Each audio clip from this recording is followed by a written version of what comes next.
Hi everyone. For today's video we're going to be looking at this Obi-Wan Kenobi A New Hope lightsaber prop. This is a build that is a combination of parts from two different vendors, Roman Props and Dave Parkin in the UK. Dave announced a limited run about a year ago for a brand new Obi-Wan Kenobi A New Hope, which you could go into and essentially either purchase the entire hilt, have it commissioned for weathering, or take it unweathered. But you could additionally, you could also just buy the components that you need. So if you just wanted the balance pipe or just a grenade or just a clamp or just a booster, Dave was happy for you to purchase parts individually, which was really, really nice, because I have worked very hard on my Roman Props MK1 in the past to weather it, and there were parts of it that I was not happy with, that I wanted to sort of upgrade from Dave, but not the whole thing. So that's what I did. So I'll be talking a little bit more about the weathering process, and how all the steps I did to make it look as accurate as possible to the Chronicles photos. So starting at the top, I held on to my Roman Props MK1 balance pipe for the emitter section. The reason is Dave's balance pipe is better. It's definitely better. It's not sort of, it's better in quality or anything like that, or more accurate. It's the fact that I have the FX version, so it's never going to be completely accurate to the real prop, because it's just a one piece with a blade plug inside, and that's obviously not accurate. Dave's version and Roman's static version are both accurate, so they're a two-piece with the steel little emitter insert that doesn't look like that. It's not sort of concave, it's flat. But it was too late. I was aware that if I had purchased this from Dave, it wouldn't fit because of the threading situation over here. So I just did my best to kind of weather it to look closer to accurate. So I painted the inner ring here, the vented ring here. I painted that black. I weathered the blade plug. I removed all the original black oxidized material that was on the emitter. I just sanded it all down, but that revealed the steel, so then I had to darken it back up. So I used this product. This is Birchwood Casey Perma Blue, and this darkens up steel very nicely. So I just rubbed it into it, and it got its nice dark finish back. And then you see these streaks over here. That's just sort of dried black paint, black and brown. It's not very easy to see the brown, but I just kind of smeared it across randomly here and there just to make it look sort of more greasy and aged. Maybe if I turn up the brightness a bit, you can kind of see it as well from the bottom. And also, as you could probably see, there's a lot of nicks and scratches. I just used random sharp objects and tools, essentially just banging it against the emitter, just to make it look more worn. Again, scratches over here at the bottom. The lower section of the emitter I did with a Dremel. And finally, the top section, there's a visible white scratch mark on the prop. So that I sanded down with the Dremel as well.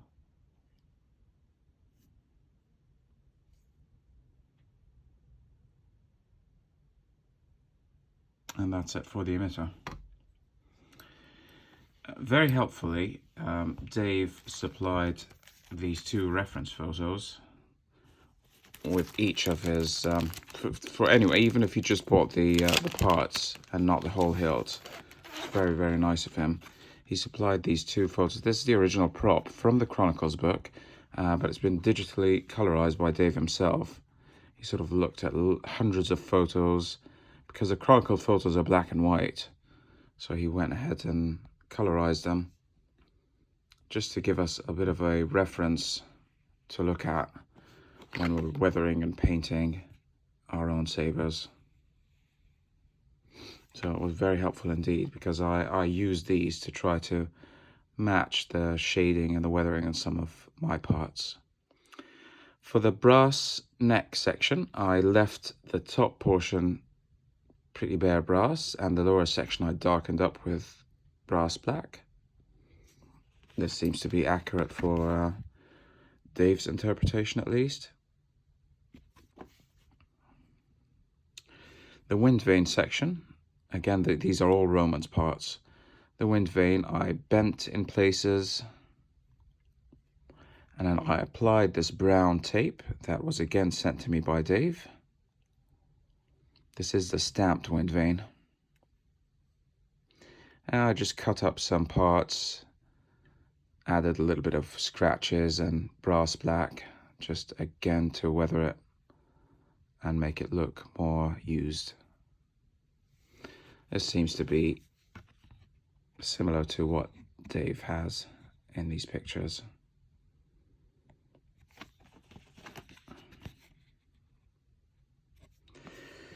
Moving down to the grenade, again, this is a Roman props grenade. This is something that I actually immersed in salt water and left outside for a few weeks because I wanted it to have real rust and not any sort of paint or chemicals. And it did, but in that process, the whole grenade got pretty heavy rusted. So I had to sand down each of these cubes and just leave the rust that's in the crevices. And by doing that, again, the grenade lost its black oxidized finish, much like the emitter. So once again, use the perma blue to darken it back up.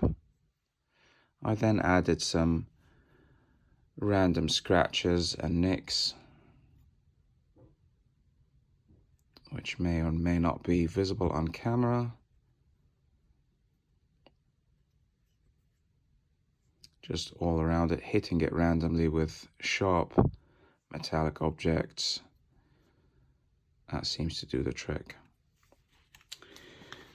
Once again, we can look at Dave's reference here. His grenade seems to be a lot darker, but you can see that nice reddish rust in the crevices. So far, everything from here is Roman props: emitter, wind vane, neck, grenade. This is where I went for Dave's part, the clamp. The clamp, as you can see here, has got so much detail, a lot of weathering. There's a chrome tape, there's rust in parts, there's cuts, there's the cotter pins, brass screws. It is just quite a lot of hard work. I worked on this for months, and even with a lot of hard work, it just never looked exactly like this, and I was just never truly happy with it. And I know how great Dave's work is, and his attention to detail is really, really amazing. So I did not hesitate to pull the plug and buy a whole new clamp from Dave's run. Just look at that. It's incredible. First of all, it's a shiny clamp, which he made himself. So shinier clamps are the old Fulmer clamps. The Fulmer Graflex are a little bit more chrome than the brushed ones that we see. So that's already more accurate than what I had. He also had the rounded lever rivet head there, which is again a tell of Fulmer clamps. Just so much detail with the cuts and the rusting, the application of the chrome tape,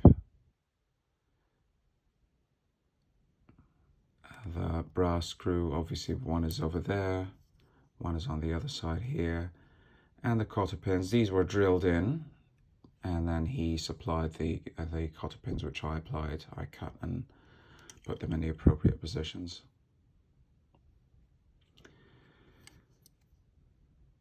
Brand new transistors, which are obviously stamped with a washer.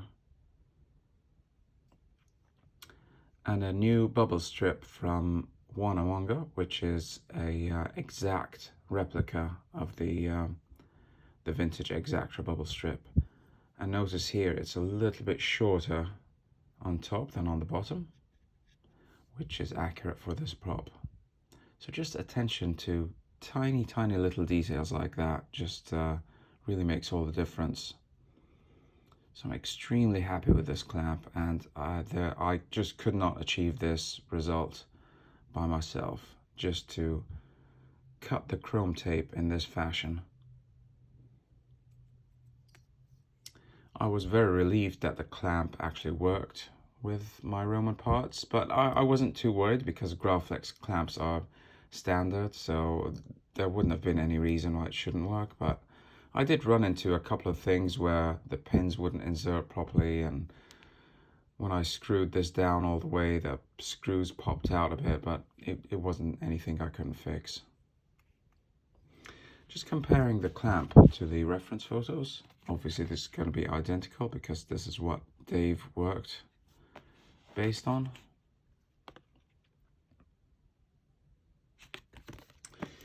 Moving down to the booster section, this is my original Roman Props booster. Once again, just like the grenade, I did not want to give up this part because I worked hard to rust it. Lots of scratches and nicks, real rust in between the grooves, sanded down and once again treated with perma blue to re-darken it.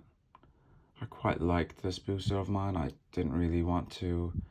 Also, the other problem is obviously this booster is not an exact replica of the real booster. It threads in to the cage that's inside the clamp, whereas a real booster would have a whole extra section. So Dave's wouldn't have fit for me anyway, but I was happy with it anyway.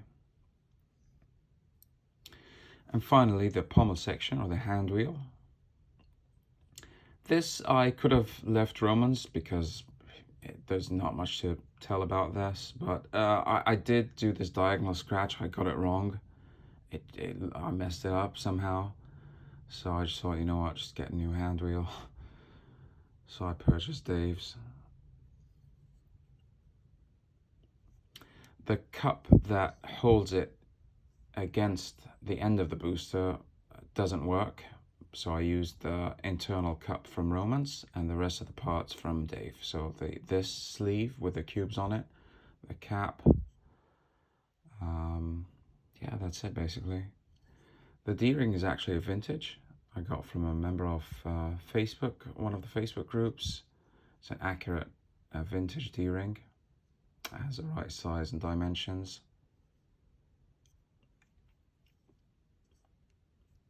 This did have a little bit of weathering between the crevices there and on the bottom by the stamping, but sadly it's come off just by handling. It was just sort of black weathering powder, but it's nothing I can't redo by myself. So just again comparing the lower section, the booster and pommel. See that diagonal scratch there. And in terms of the orientation and lining it up so it's all accurate. So we've got this view first. So if we start off here and we orient the clamp so we can see the G and the R. So there we go.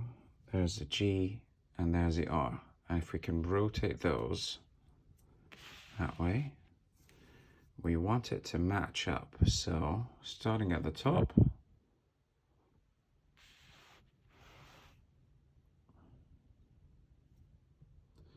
you can see here that everything lines up. The screw over here, that window, the lever, the bubble strip, these rusted bits on the clamp, and the orientation of the D-ring.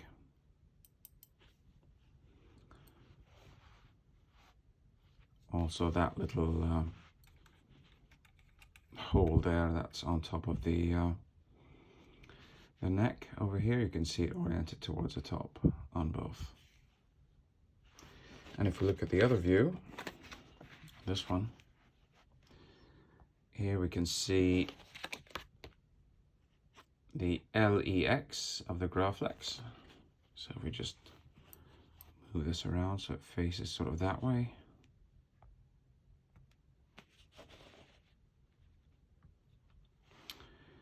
And we can see that everything is lined up. So we'll start off at the top.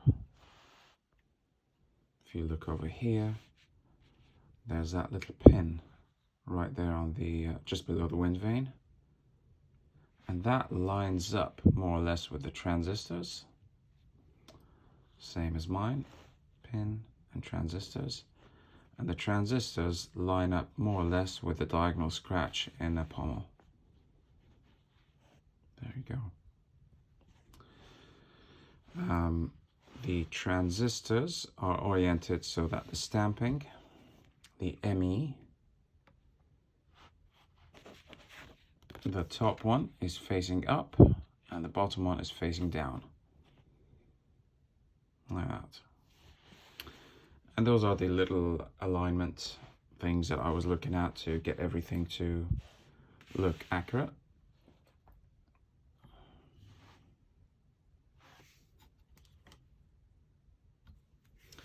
And I think I'm finally at a stage where I'm very, very happy with this. It was a labor of love, for sure.